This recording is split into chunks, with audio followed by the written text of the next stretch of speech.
Welcome back to Tarot Page Philippines. Sa video na to, let's do the energy check para po sa may mga sun, moon, at rising sign na Sagittarius. Kung bago ka, subscribe, like, and share.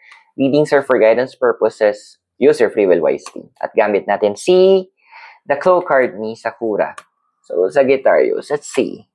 We have here is the card of the loop. Well, literally, from the name itself, loop. Kasi andoon na during that time nang hinuhulit to ni Sakura, literal pa ulit-ulit yung mga nangyayari. And it's that, tawag ka ng card na to. Time naman na i-break mo yung cycle. Time naman, yung, ano kanta yun, yung breakaway. Kailangan mo mag-break away. Kasi although nakikita mo yung consistency, which is normal sa ating mga tao, na gusto natin may consistency. Kasi andoon na pag may consistency, predictable.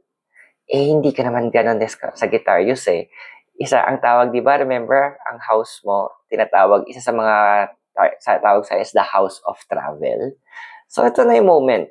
If you're planning na parang gusto ko munang lumabas, gusto ko munang maiba yung environment ko, gusto ko munang maiba, makahinga ng sariwang hangin. Take this as a sign. Go. Take that vacation, lumabas ka, enjoy the moment with nature. Enjoy na hayaan mong mapuno ulit yung senses mo ng mga bagong tanawin at bagong mga experiences. And, alam ka sa inyo na gusto nyo mag-solo muna, go! I-solo mo, trip mo yan. Hayaan mong ma-enjoy mo yung company ng sarili mo. It's also a moment for you to heal yourself. So, I hope nakatulong yung readings. Those are for guidance purposes. Use your free will wisely. And kung bago ka, subscribe, like, and share.